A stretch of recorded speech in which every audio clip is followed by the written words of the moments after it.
I just say it.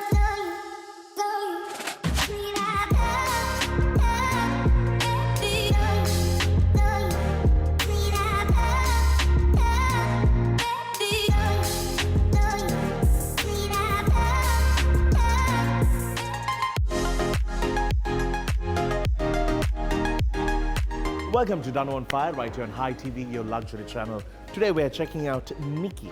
What is amazing is, today on the show I have someone who is an absolute inspiration, making his tough situations in life to an absolute opportunity that has created a global platform from here to the world. All this and more on the show today.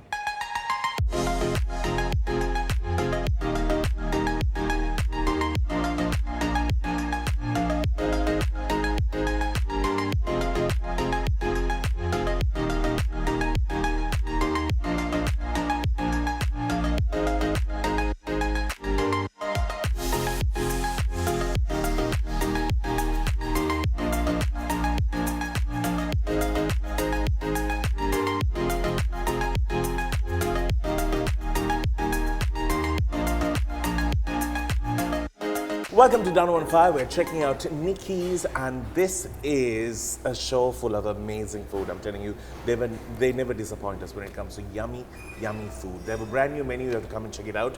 And with me, I have someone who is very well informed when it comes to his IT and software and things that he has done, not only here but also globally. He has reached amazing levels. And celebrating 10 years, I have Alagan with me. Hello. Hi. I got that right? Yes. Let's talk about 10 years. You all have moved to a brand new office. You all have made everything a bit more sexier. You put your serious face on. Can you come back to the normal face? Okay. Yeah. Now tell me, what is this software company that you started? Did you ever plan it to reach this height? Absolutely not. Never. Yeah. Good. That's how it should be. I didn't even think that we would last for 10 years. Right. And not at all to get to where we are now. So, And how young were you when you started? I was 23. Fabulous. So now you Yeah, know my now age. I know your age, yes. I was a student, and then I started it randomly. And Right. then, yeah. What did you feel like that there was a need or there was a gap in the market that you were able to fill, and how did you identify that gap? Sure. So originally, Danu, we did not start as a software product engineering company that we are now. So right now what we do is we work with enterprises, startups and governments worldwide on building technology products and AI solutions. But that's the gap that I identified after a few years of starting. Because originally I did not know that there was such a big gap that I can build a multi-million-dollar company around it. I started because I'm an engineer, I'm a developer, I love coding, and I got crazy and got together with a few people to build an app. So we just focused on an app that became successful, and then a lot of people started asking us. So it was like a snowball effect from there. Yeah. But you have also ventured not only into Sri Lanka but into multiple countries with this particular software and this type of services that you provide. Can you tell me about the countries where you're part of and your presence? And So for the first few years, Danu, we were mostly focusing on Sri Lanka and also like few countries around the world that we could reach, and we could not reach really far. But over the years now, our two primary markets are Northern Europe and North America. Right. And we have a lot of customers in the Nordics, for example, in Sweden, in Estonia, even in Iceland. We have sorry, customers. but just 10 years ago, do you think people needed this as much as they need it now? No. For 10 years, now people need technology a lot more. But even if you zoom into the last 5 years after COVID, technology has become part of our day-to-day life in the last 5 years. And the AI now, right? So that's this AI has always been a very triggering factor for a lot of people.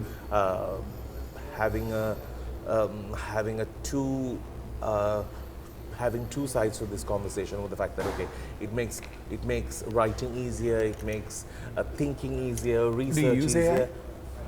Sometimes. ChatGPT? Why? I don't need it. I don't use it at all. But I do.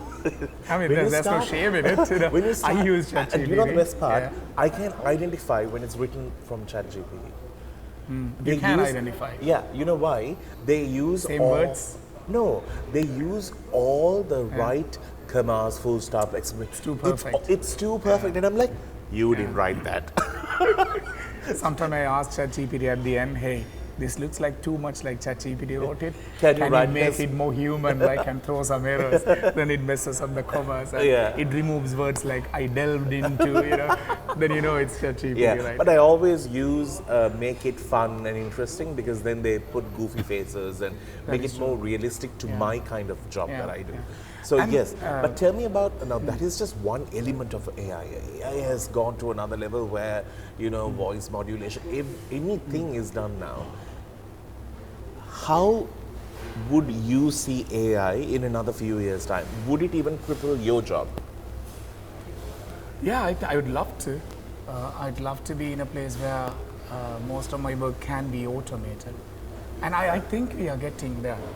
It may take some time, but I think we are already in a place where a lot of tasks that are repeated, like, you know, some form of writing to some form of image creation, some creative work, is automated because of the generative AI.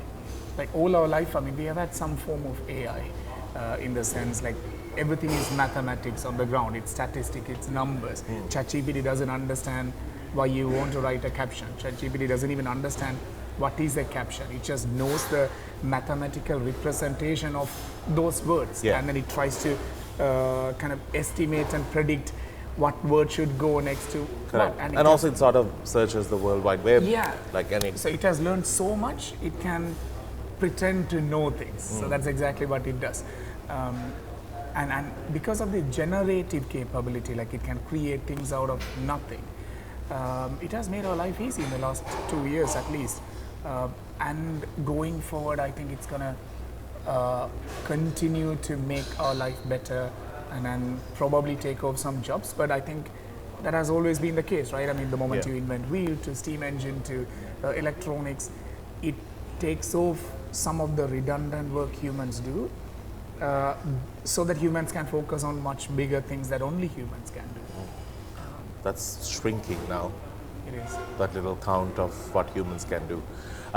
We need to get into a break. When we do come back, we're going to speak about this one, a decade of building great technology.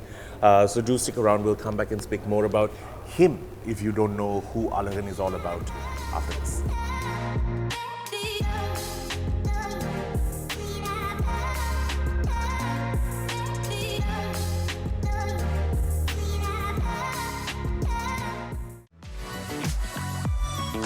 Thank you to our friends at XXL for joining us on Danu on Fire. Now, cool fact, we didn't plan it, but he's wearing the same shirt. Mine is short sleeve and his is long sleeve. So I was like, oh my God, we should do this together. So XXL is definitely a local brand that has really embraced all curvy people and those who are not so curvy as well, like him. You can still find something that fits you, and it's with great effort and great fabrics that they do, that's breathable, friendly, and absolutely comfortable. So thank you, XXL, for joining us on Danu on Fire. I just say it.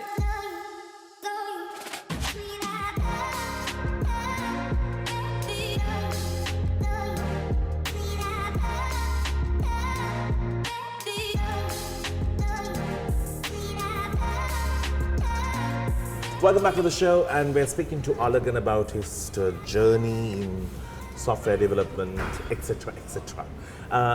Let's speak about the book first. Now, this book is a storyline of all what you all did? Mm-hmm. Okay.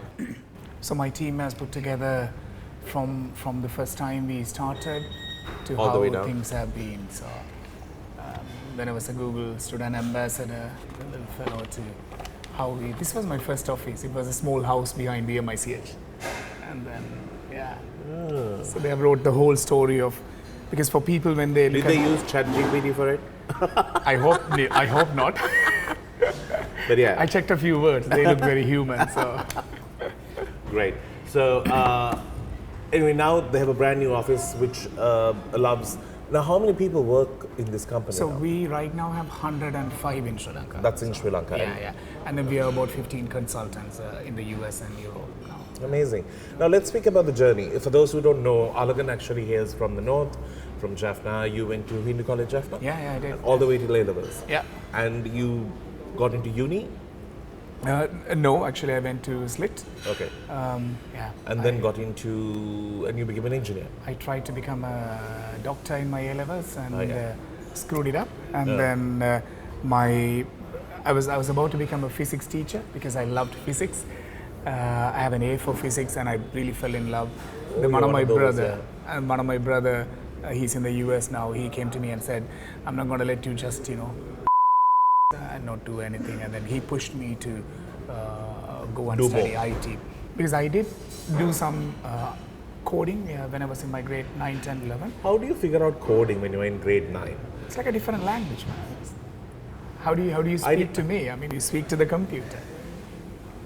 It's actually even better dealing with computers. I'm telling you one thing. When my computer starts flickering and I'm like, call IT. That's it. Yeah. I don't know anything else. Yeah. So that's my knowledge. So you speak to computers. That's amazing. Yeah, they are more predictable than humans. Yeah, that's true. So, and I'm sure the war had a huge part in your life. I think growing up, you were a part of the war. Yeah. Just like a lot of us were. But how was it for you in Jaffna? Because I always say, even during my time in Jaffna, we've always had like students who just hit record-breaking scores. And I'm always just mesmerized with the fact that I always wonder whether I have the Jaffna Tamil brain because I just can't pass like that. But you have got like what, an A for physics? It's not a normal conversation that people have. But tell me, But I have two simple passes for bio and chemistry. That's okay, that's also good enough to be a doctor, I think. Yeah. But why did you, how was it? Did you feel like your opportunities were crippled? And when you came to Colombo and when you were part of SLIT, did you see you were able to grow and become better and bigger than what you could have been? Yeah, for sure.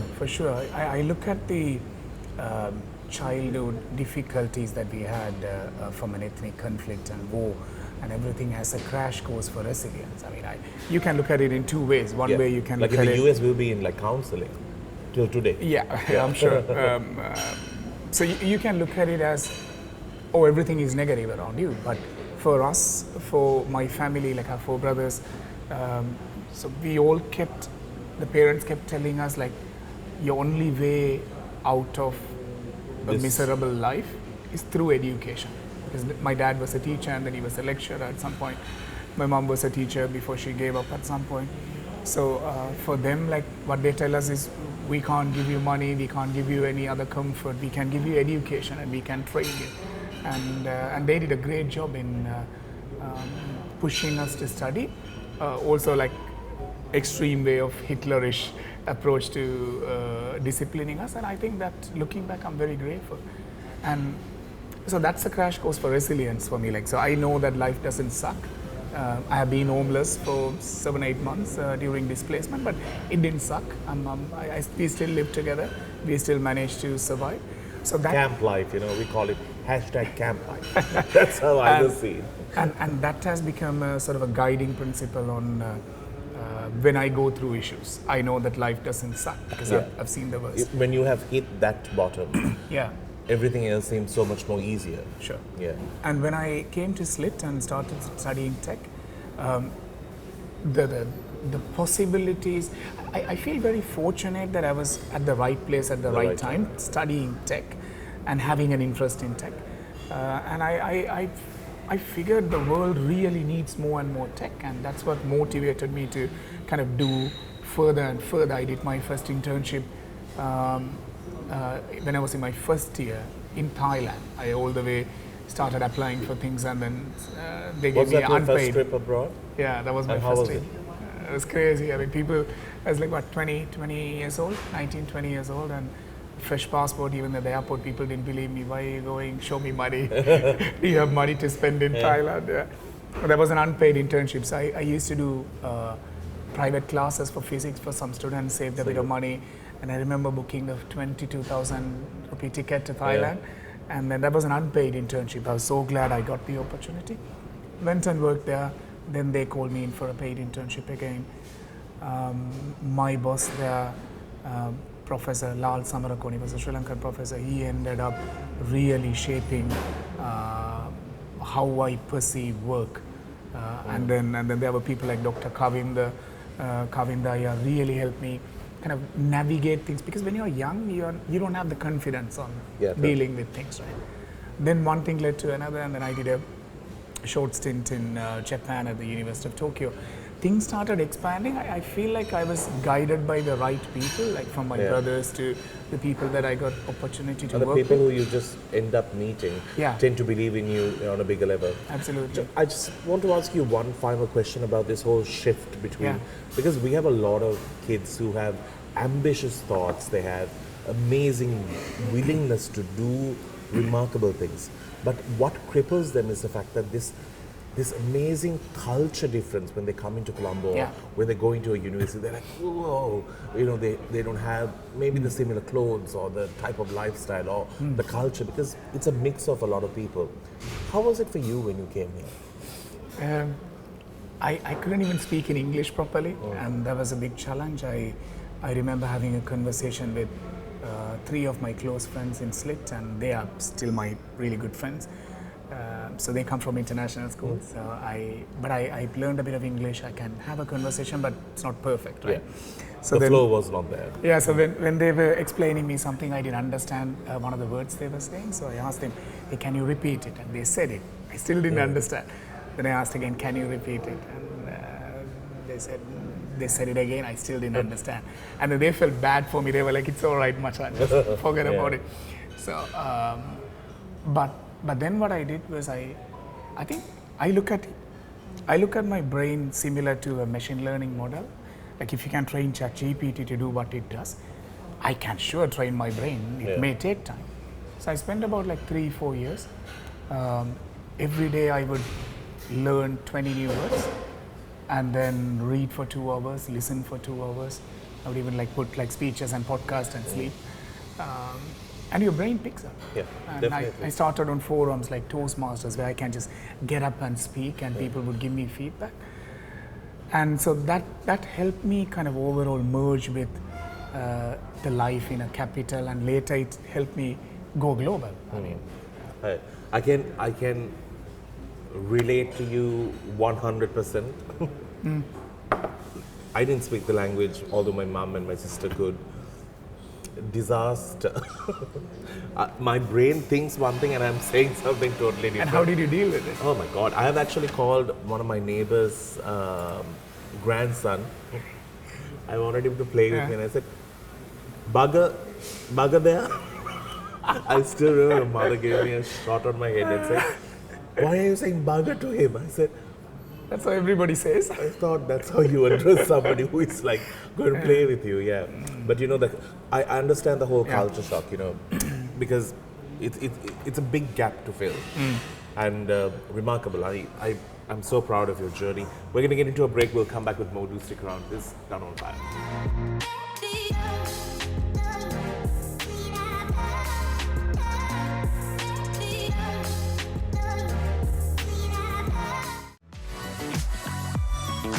Thank you to our friends at XXL for joining us on Danu on Fire. Now, cool fact, we didn't plan it, but he's wearing the same shirt.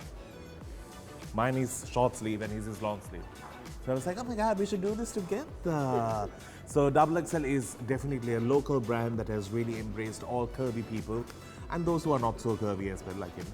You can still find something that fits you, and it's with great effort and great fabrics that they do, that's breathable, friendly, and absolutely comfortable. So thank you, XXL, for joining us on Danu on Fire.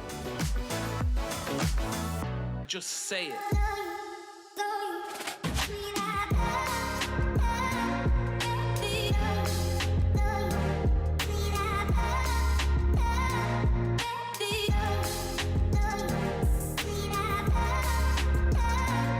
Welcome back to the show. We are speaking to Alagan about his journey in what he has contributed to the society and where he stands today. 10 years, for those who may understand this, I may not, Tell me about the software that you do and what type of services that it provides. Sure. So we specialize in a few areas. One You of talk, them I is eat, okay? please eat. One of them is high-end mobile and web applications. So let's say you're a business, you want to capture a different market with mobile applications and web solutions. We go in, but we do only very high-end, complicated stuff. The second main area, the second main area that we do is AI.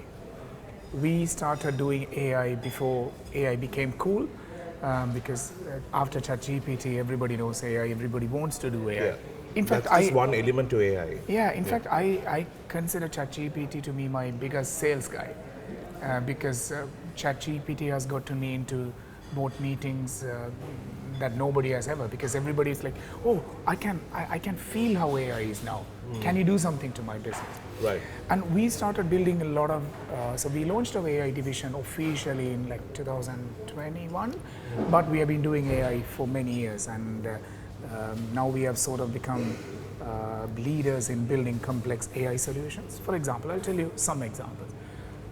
One of our biggest customers is Kenrion in Netherlands. So they build parts and sensors for cars like Audi and Mercedes and everything. So they had a problem. They are a 105-year-old company. So they had data and documents for 100 years. And if you want to know about what went wrong in the last time you produced a brake pad for Mercedes in 1980, you wouldn't know, and you have to go back to an old guy. Our AI will understand everything, and in fingertips you get the answer. Hey, what went wrong the last time we worked with Audi? And It you would could give just you an answer. you could just precisely add the question and you'll get the answer. Exactly. That's one example. And right now we just finished our first project with the government of Estonia. So we participated in a public tender, and it was a bit of too much of a higher shot for us. And then we ended up winning. So we competed with really big European organizations, and we got selected to build an AI framework for Estonia.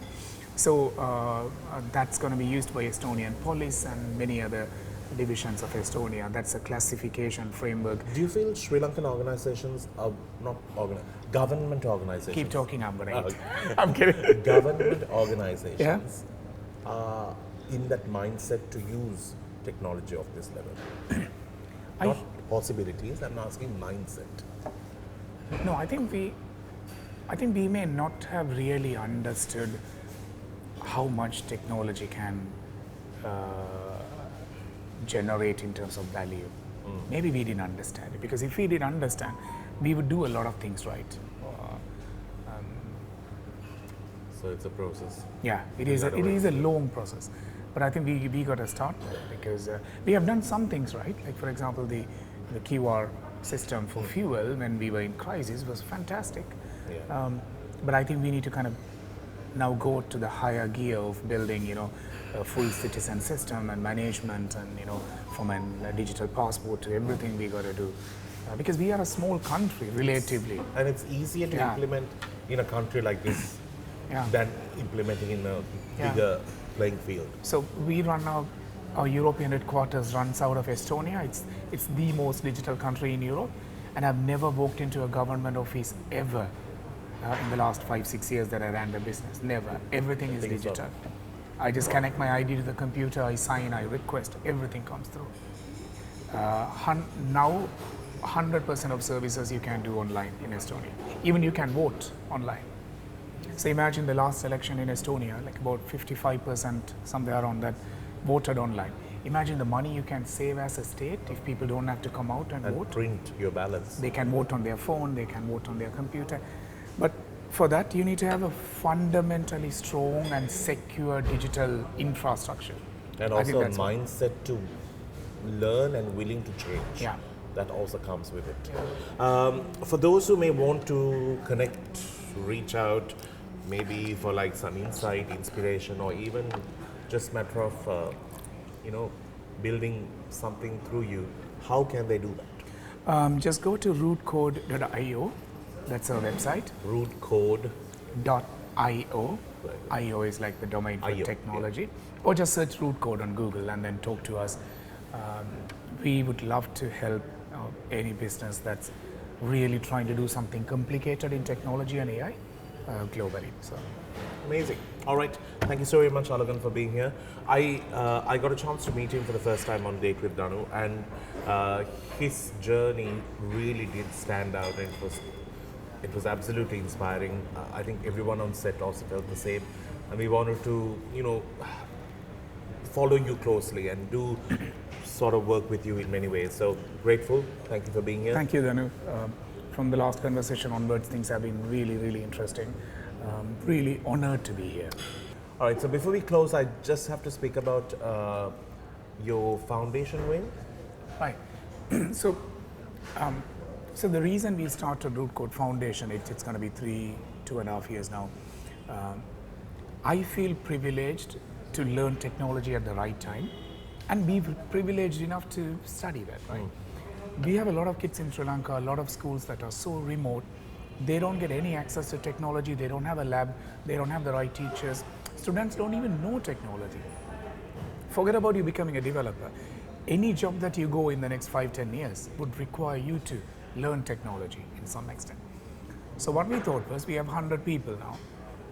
If all of us can go and teach kids, and if the organization can invest and build a computer lab for schools and take care of their education for a while, and we do that for 1 year, can we change a school? Can we change a community? And that has been working really well. So we adapt one school that's in need every year. We go there every month. We spend the weekend. We teach them, and we build a computer lab. And then we try to transform them with technology over the year. It's amazing. Yeah. For our education to go to the other level, I think that's very, very key. Anyway, you can follow their journey on their social handles. Until we see you again, it's time that I say goodbye. Thank you to the team here at Nikki. Take care, and we'll see you soon.